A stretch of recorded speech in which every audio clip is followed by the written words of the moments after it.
Bora lá, pessoal, mais uma fase, estamos terminando Lei Complementar, Lei Ordinária, tá? Processo legislativo, agora a nossa fase de promulgação e publicação. Mas antes, como eu avisei, né, na nossa aula anterior, eu vou falar um pouco com vocês sobre o controle preventivo de constitucionalidade envolvendo aí o Poder Judiciário, tá certo? Lógico que eu volto com esse assunto quando a gente estiver mais na frente vendo o controle de constitucionalidade, mas já é para a gente estar aqui inserindo, né, esses assuntos para poder ficar um pouco mais didático. Então, olha só, eu falei para ti que o Congresso, que a presidente Dilma teria vetado alguns artigos de um projeto de lei envolvendo aí os royalties do pré-sal. O Congresso Nacional quis deliberar esses vetos e decidiu que ele deliberaria o veto, digamos aí, né, número 105, no dia tal. Só que o que aconteceu? O STF foi chamado para dizer que o Congresso Nacional poderia ou não deliberar aquele veto naquele dia, porque existiam outros 500 e tantos vetos para serem deliberados antes. Porque o que acontece? Existe uma certa ordem, né, de deliberações. A Constituição fala que eu tenho 30 dias para analisar aquele veto. Depois disso haverá, pessoal, a suspensão das deliberações, ou seja, depois disso haverá um trancamento de pauta.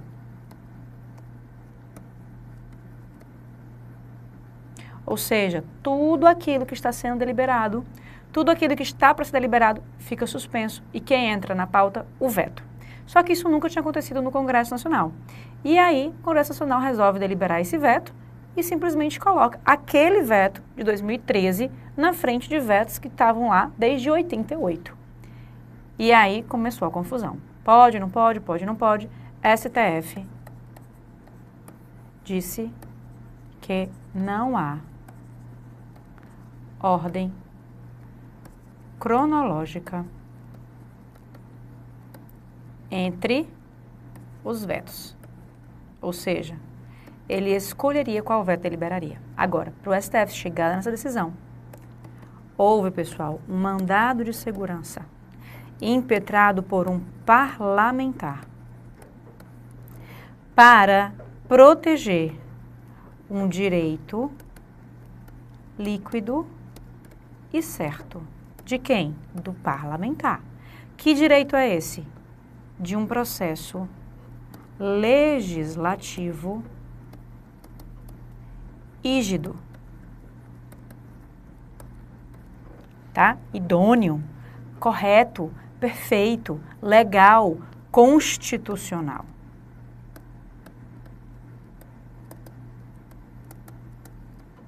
Ou seja, não é apenas dever do parlamentar seguir um processo legislativo previsto na Constituição Federal.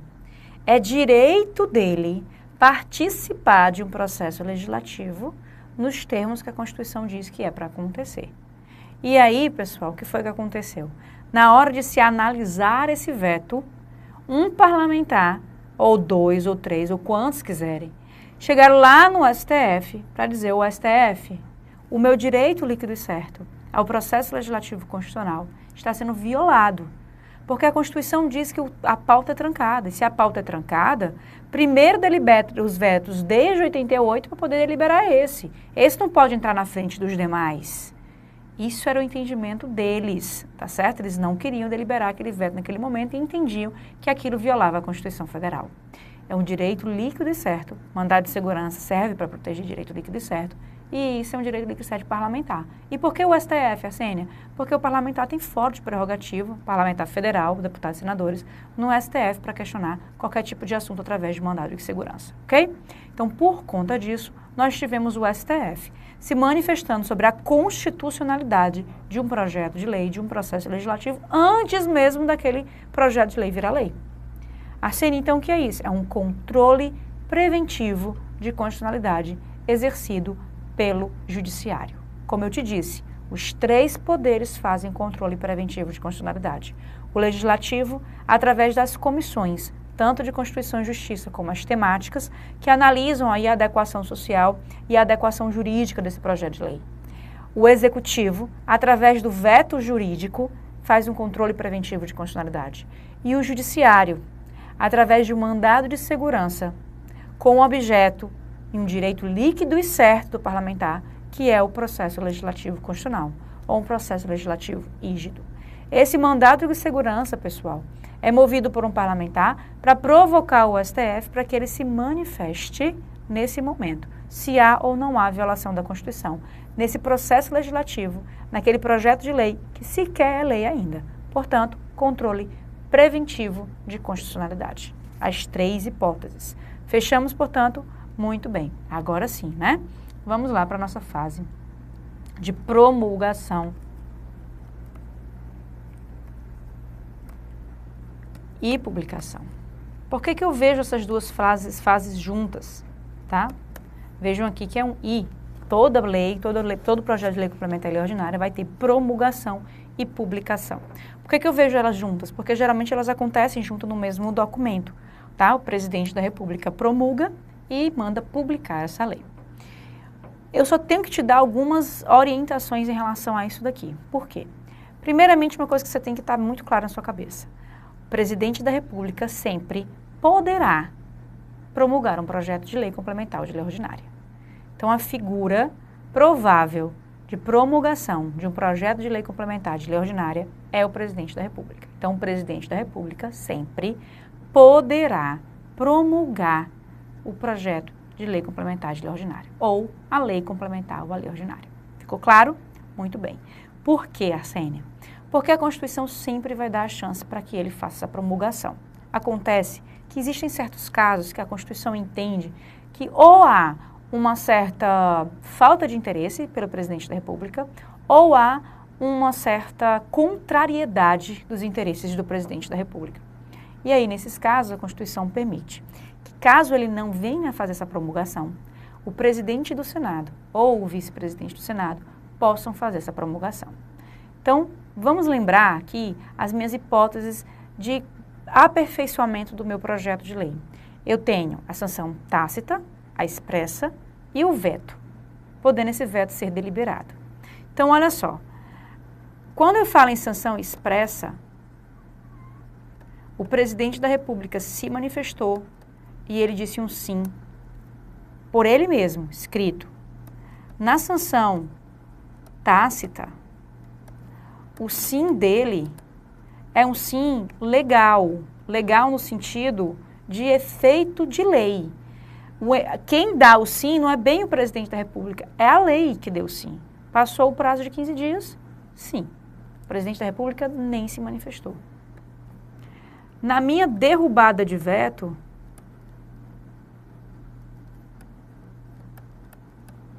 o presidente da República disse não, mas o Congresso Nacional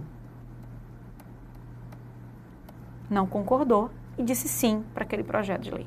Então, olha só, o único sim, ou seja, a única sanção, genuinamente, voluntariamente, com vontade feita pelo presidente da República, é a sanção expressa. No caso da sanção tácita e no caso da derrubada de veto, aquele artigo está na lei, mas não está na lei porque o presidente disse que concorda. Está na lei ou porque a lei disse que era para estar, ou porque o Congresso Nacional disse que era para estar.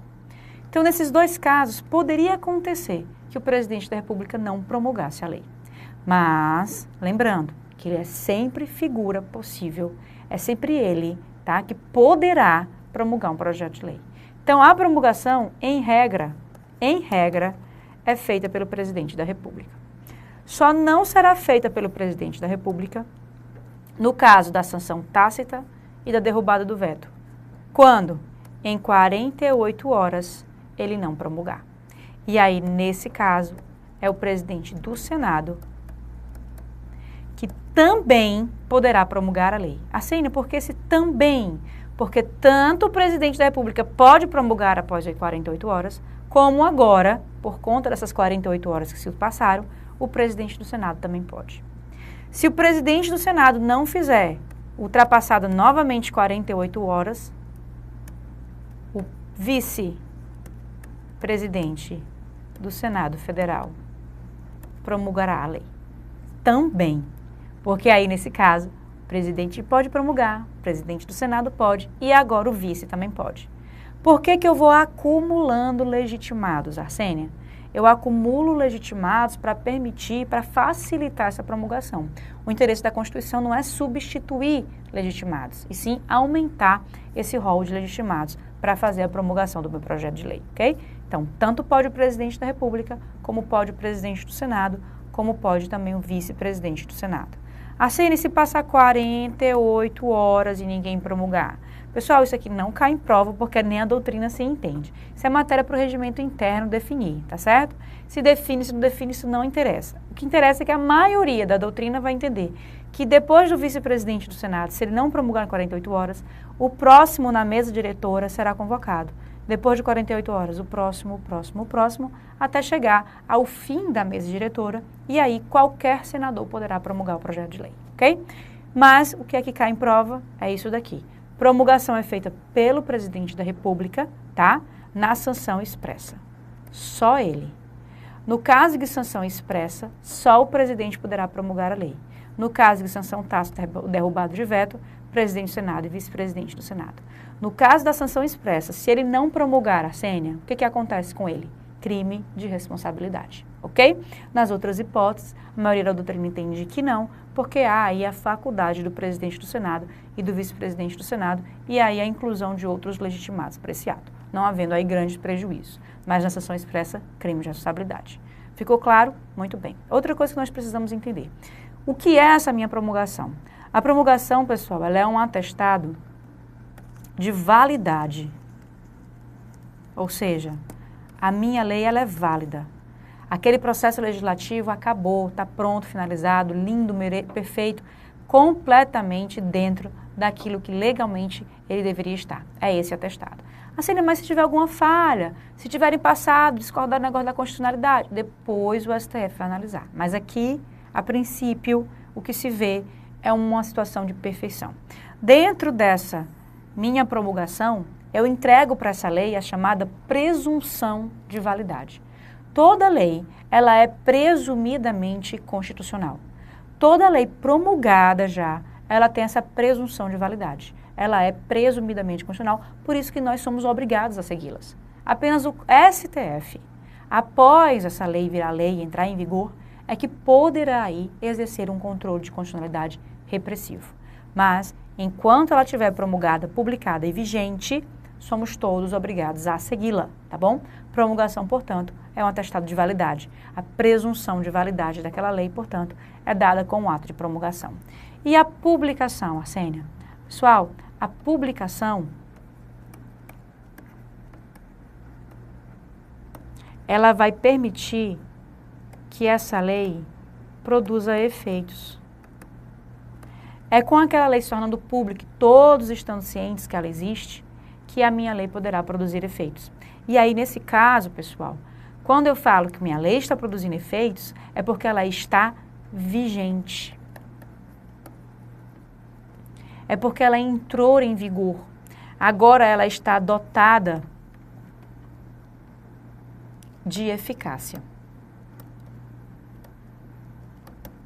Ok? Ela agora está dotada de eficácia. Nessa minha situação, a minha publicação da lei vai dizer quando ela produz efeitos, quando ela se torna vigente, quando ela vai estar dotada de eficácia. E o período em que a minha lei determinar, esse período que se dá entre a publicação e os efeitos, esse período, ele é chamado de vacatio legis. O que é vacatio legis, portanto? É um período entre a publicação e a vigência de um projeto de lei, de uma lei, na verdade, né? Entre a publicação e a vigência daquela minha lei. Entre a publicação e a sua produção de efeitos. Alguns projetos, algumas leis precisam desse tempo de adaptação social para poder passar a cumpri-lo. Não sei se vocês lembram um projeto de lei que trazia aí a obrigação do uso das cadeirinhas nos carros. e ele foi aí, trazia um prazo de 3 meses. Esse prazo foi prorrogado porque não tinha cadeirinha para se comprar. Foi prorrogado novamente porque não tinha cadeirinha para se cobrar. Ou seja, o prazo de vacatio legis daquele projeto de lei foi prorrogado 2 vezes para que a sociedade pudesse cumprir aquela lei, já que não existia um instrumento, né, não existia as cadeirinhas para se adquirir e cumprir a lei. Ok? Vacatio legis, portanto, é isso daí. É esse período entre a publicação e a produção de seus efeitos. Assim, toda lei vai ter vacatio legis? Não. Porque eu posso trazer no próprio texto da lei, que na maioria das vezes acontece, que essa lei entra em vigor na data da sua publicação. Ou seja, foi publicada, já está valendo.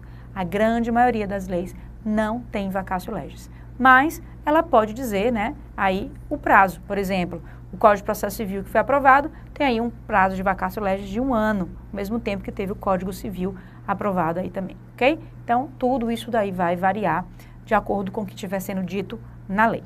O que eu quero que fique claro é o seguinte, se a lei não disser o quando, se ela for silente, tá? Serão 45 dias. De acordo com a nossa lei de introdução aos diplomas normativos, que era a nossa antiga lei de introdução ao Código Civil, ela diz que é 45 dias para entrar em vigor. Fechou? Tranquilo. Mais uma noçãozinha de controle de constitucionalidade. Olha só o tanto que eu já falei de controle de constitucionalidade com vocês. Porque processo legislativo, como eu já disse para ti, é super importante para controle.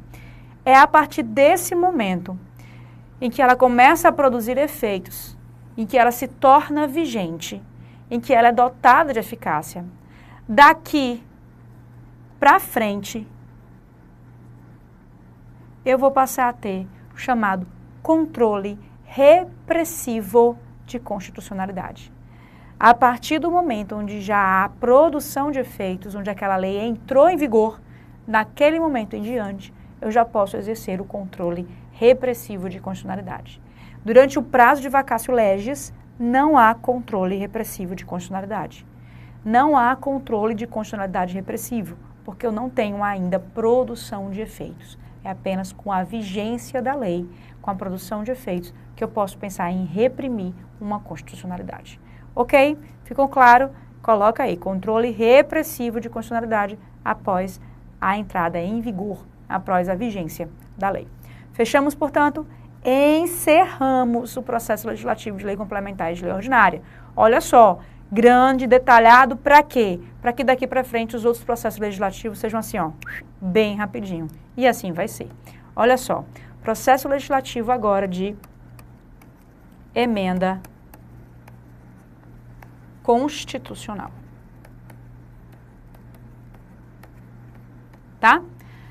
4 fases que a gente vem conversando. Iniciativa, deliberação,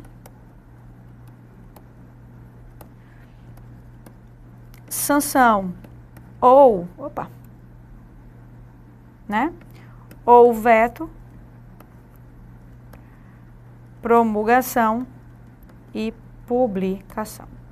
Vou seguir a mesma regra, tá? Vou seguir aqui a mesma sequência lógica. Muito bem. Fase de iniciativa. Quem pode propor emenda constitucional? Pessoal, 3. Presidente da República, na verdade são 4. 1/3 da Câmara, 1/3 do Senado Federal e mais da metade das assembleias legislativas, cada uma delas representada pela maioria relativa de seus membros. Ok?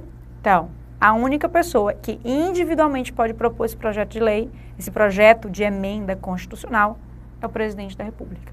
Nos demais casos, tem que ser grupos. 1/3 da Câmara, 1/3 do Senado, ou mais da metade das assembleias legislativas. Cada uma dessas assembleias tem que estar representadas pela maioria relativa dos seus membros. Então, como é que acontece? Acontece assim, ó. Nós temos atualmente 26 assembleias legislativas, mais uma Câmara Legislativa do Distrito Federal, como a gente já viu, tudo que o Estado pode fazer, o Distrito Federal também pode. Então, nós temos aí 27 ao todo, tá? Metade disso, 50% mais um, dá aí um total de 14. Significa dizer que 14 assembleias, ou 13 mais a Câmara Legislativa do Distrito Federal, tem que entrar no consenso que irão propor um projeto de emenda constitucional, uma PEC. E aí, cada uma delas tem que pedir autorização aos seus membros para que possam assinar essa PEC. E esses membros irão dar autorização a essa Assembleia Legislativa através de uma maioria relativa, através da maioria de votos, como a gente já viu lá, maioria relativa. Entenderam? Pessoal, nada mais simples. Maioria, Assembleia Legislativa de São Paulo, Rio de Janeiro, Bahia, Alagoas, 14. Cada uma delas faz uma deliberação, encontra a maioria relativa e assina a PEC. Pronto, é isso que aconteceu. Quantas vezes isso já aconteceu na vida? Nunca. Para que isso serve? Para cair na sua prova. Porque isso aqui é o que mais cai de todas as hipóteses de iniciativa de emenda constitucional. É essa a principal. Porque eu tenho 2 quórums. Eu tenho um quórum para propor, maioria ou mais da metade das Assembleias Legislativas, e eu tenho um quórum de autorização, maioria relativa.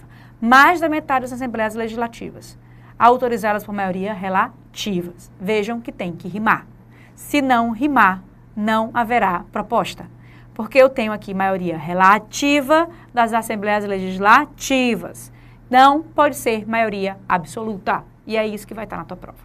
A grande maioria das questões vai dizer mais da metade das Assembleias Legislativas autorizadas por maioria absoluta de seus membros. Tem que rimar. Maioria relativa, Assembleia Legislativa. Se não rimar, não pode, ok? E aí tu decora pelo menos mais da metade, né?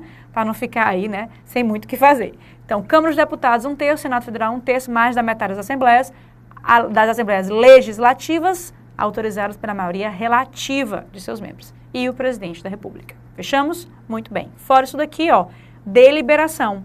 Mesmo jeito. Cada um daqui vai propor. Presidente da República, Câmara dos Deputados, Câmara dos Deputados, Câmara dos Deputados, Senado Federal, Senado Federal e as Assembleias. Nunca aconteceu, mas dizem aí, né, as más línguas, como as Assembleias Legislativas são os Estados-membros e a Casa de Representação dos Estados-membros é o Senado Federal. Senado Federal, ok? Muito bem. Fiz a proposta. Deliberação da minha PEC. Onde é que vai ser, como é que vai ser, quando vai ser, como é que acontece? Do mesmo jeito, em termos, tá? Em regra, lá da minha lei complementar, da minha lei ordinária. Como assim do mesmo jeito? Tem que passar por uma comissão na casa iniciadora, tem que seguir a plenário na casa iniciadora, se rejeitado, arquiva, se aprovado, vai para a casa revisora.